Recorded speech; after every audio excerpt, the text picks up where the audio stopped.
السلام علیکم ورحمۃ اللہ تعالی وبرکاتہ۔ مرکز اہل سنت جامعہ رضویہ منظر اسلام کے یوٹیوب چینل ہم سبق درس نظامی میں آپ کا خیر مقدم ہے۔ پیارے بچوں، جنہوں نے ہمارے چینل کو اب تک سبسکرائب نہیں کیا ہے وہ ضرور سبسکرائب کر لیں اور بیل آئیکن بھی دبا دیں تاکہ ہر ایک ویڈیو کی نوٹیفیکیشن اپلوڈ کرتے ہی آپ تک پہنچ جائے، اور اپنے ساتھیوں سے بھی شیئر کریں۔ بات پسند آئے تو لائک بھی کریں اور اپنے قلبی تأثر کو کمنٹ کر کے ضرور بتائیں۔ اب آپ کے سامنے جامعہ رضویہ منظر اسلام کے ایک اہم اور ماہر استاد حضرت مولانا مفتی محمد ابراہیم صاحب قبلہ ہدایہ کا درس دیں گے۔ آپ ان کی گفتگو کو بغور سماعت فرمائیں۔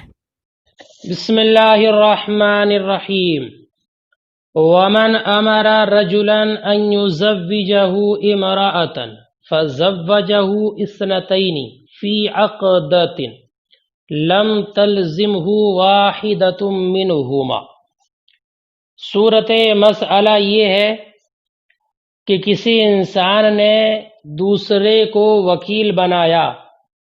کہ تم میرا نکاح ایک عورت سے کرا دو، تو وکیل نے دو عورتوں سے نکاح کرایا ایک عقد میں،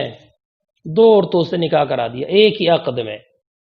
تو ان دونوں میں سے کسی کا نکاح بھی نافذ اور لازم نہیں ہوگا، دونوں میں سے کسی کا بھی، اس لیے کہ دونوں کے نکاح کو نافذ کرنے کی کوئی وجہ نہیں ہے مخالفت کی بنیاد پر۔ دونوں کے کہ اس کی تین صورتیں نکل سکتی ہیں، یا تو دونوں کے نکاح کو نافذ کیا جائے، اور یا ان میں سے کسی ایک غیر معین کے نکاح کو نافذ کیا جائے، یا ان میں سے کسی ایک معین عورت کے نکاح کو نافذ کیا جائے، اور یہ تینوں ہی صورتیں درست نہیں ہیں، اس لیے کہ دونوں عورتوں کے نکاح کو نافذ نہیں کیا جا سکتا مخالفت کی بنیاد پر کہ موکل نے اس کو وکیل بنایا ہے ایک عورت سے نکاح کرنے کا، تو دوسری سے نکاح کرانے کا اس کو اختیار نہیں ہے، تو اس مخالفت کی بنیاد پر دونوں کے نکاح کو لازم نہیں کیا جا سکتا، اور یا ان میں سے کسی ایک غیر معین کے نکاح کو نافذ کر دیا جائے تو یہ بھی نہیں ہو سکتا، اس لیے کہ دونوں عورتوں کا نکاح عقد واحد میں ہوا ہے، تو اب ان میں سے کسی ایک کے نکاح کو معین کرنے کے لیے اولویت نہیں ہے نا، جہالت نہیں ہے کہ ان میں سے کسی ایک کے نکاح کو نافذ کیا جائے، جہالت کی بنیاد پر یہ بھی درست نہیں ہے، یا کسی ایک معین کے نکاح کو نافذ کیا جائے تو یہ بھی درست نہیں ہے، اس لیے کہ ان میں سے پہلی کون سی ہے دوسری یہ معلوم نہیں ہے، اولویت ان کے اندر نہیں پائی گئی، اس لیے یہ تیسری صورت بھی ممکن نہیں ہے، لہذا اب تفریق کرنا ہی متعین ہے، اور دونوں میں سے کسی ایک عورت کا بھی نکاح درست نہیں ہوگا۔ فرماتے ہیں ومن امر رجلا ان یزوجہ امرأۃ، اور وہ انسان کہ جس نے کسی کو وکیل بنایا کہ وہ اس کا نکاح کرا دے ایک عورت سے، فزوجہ اثنتین فی عقدۃ، تو اس نے دو کا نکاح کرایا ایک عقد میں، لم تلزمہ واحدہ منہما، تو ان میں سے کوئی سی بھی لازم نہیں ہوگی، لأنہ لا وجہ الی تنفیذہما للمخالفۃ، اس لیے کہ ان دونوں کو نافذ کرنے کی کوئی وجہ نہیں ہے مخالفت کی بنیاد پر، مخالفت ہے وکیل ایک کا بنایا نکاح دو کا کرا رہا ہے، ولا الی التنفیذ، اور نہ نافذ کرنے کی کوئی وجہ ان میں سے کسی ایک میں غیر عین غیر معین طور پر، للجہالتی جہالت کی بنیاد پر کہ یہاں پر جہالت ہے اور مجہولہ میں نکاح معلق ہوتا ہے، لہذا یہ بھی درست نہیں ہے، ولا الی التعیین، اور کسی ایک کی تعیین کی بھی کوئی وجہ نہیں ہے، لعدم الاولویت اولویت کے نہ ہونے کی وجہ سے، فتعین التفریق،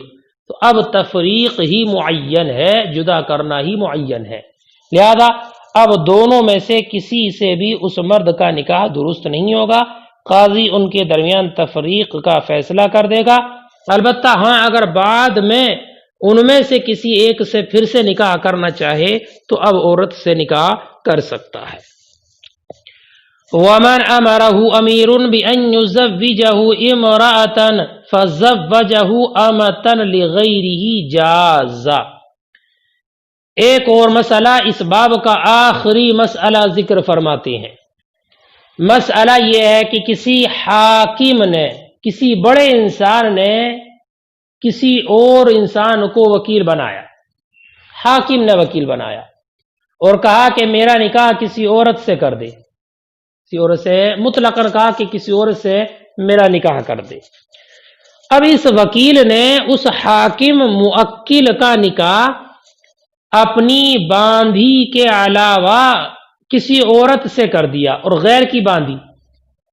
تو اس موکل نے اپنے غیر کی باندھی سے اس کا نکاح کر دیا، تو یہ نکاح درست ہوگا یا نہیں؟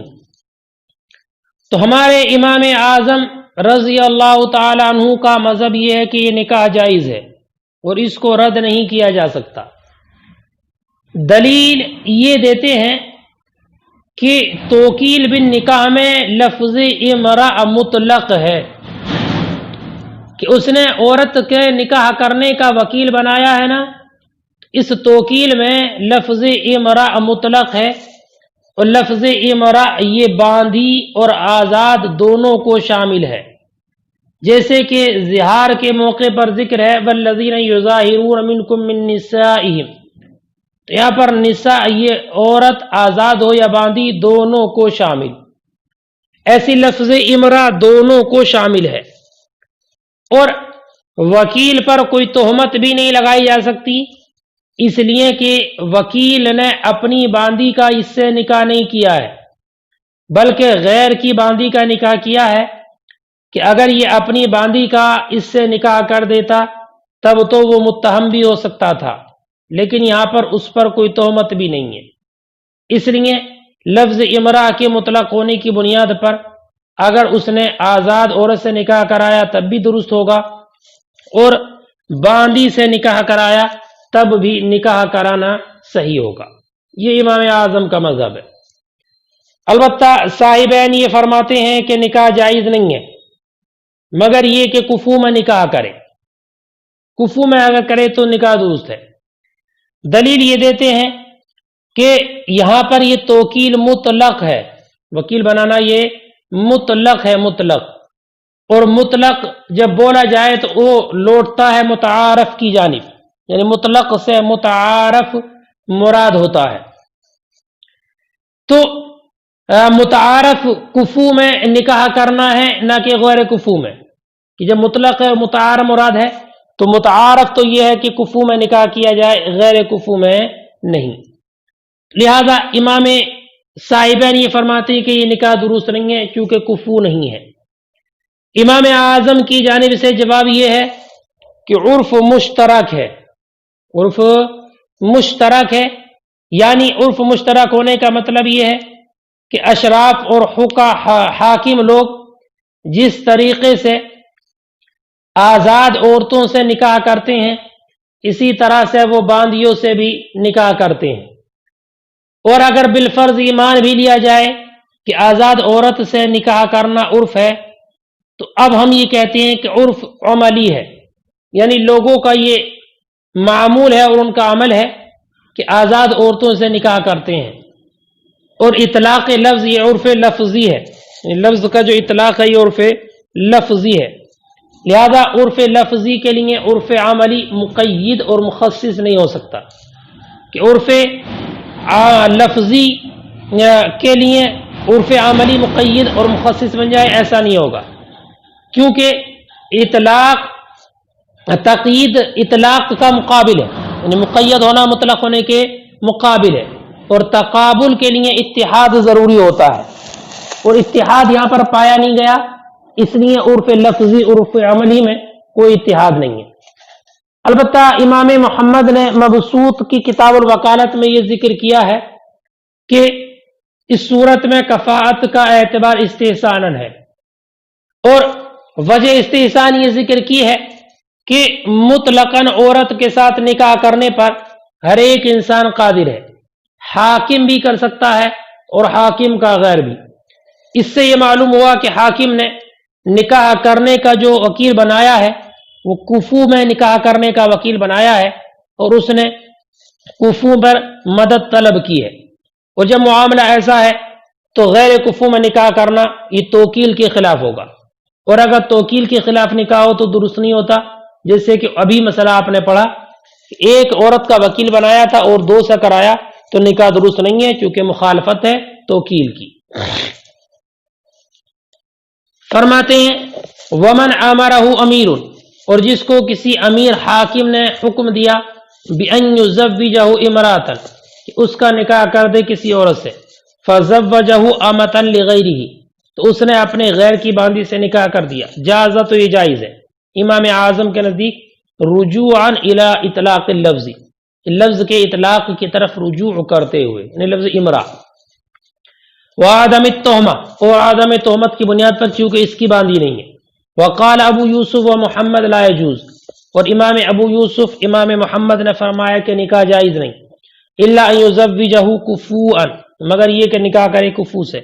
لأن المطلق ينصرف الى المتعارف، اس لیے کہ مطلق کو پھیرا جاتا ہے متعارف کی جانب، وہ التزوج بالاکفاء، اور متعارف کفو سے نکاح کرنا ہے۔ قلنا، ہم کہیں گے العرف مشترک، عرف مشترک ہے، او هو عرف عملی، یہ عرف عملی ہے، فلا يصلح مقیدا، تو لہذا یہ مقید کرنے کی صلاحیت نہیں رکھے گا۔ وذکر فی الوکالتی، اور وکالت میں ذکر کیا ہے ان اعتبار الکفاءۃ فی ھذا استحسان عندہما، کہ صاحبین کے نزدیک اس میں کفاءت کا اعتبار استحسانن ہے، کفاءت کا اعتبار استحسانن کیا ہے امام صاحبین کے نزدیک، اس لیے کہ قیاس تو اس بات کا تقاضا کرتا ہے کہ کفو میں عدم تخصیص ہے، لیکن دلیل تخصیص کا تقاضا کرتی ہے، وہ یہ ہے لأن کل واحد لا يعجز عن التزوج، کہ ہر ایک انسان نکاح کرنے سے عاجز نہیں ہے مطلق عورت سے، فکانت الاستعانۃ فی التزوج بالاکفاء، تو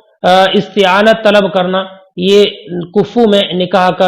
کرنا ہوگا، کفو میں نکاح کرنے پر استعانت اور مدد طلب کرنا ہے، واللہ اعلم، اور اللہ رب العزت خوب جاننے والا ہے۔ یہاں تک یہ باب مکمل ہوا، اب آگے باب المہر کا ذکر آئے گا۔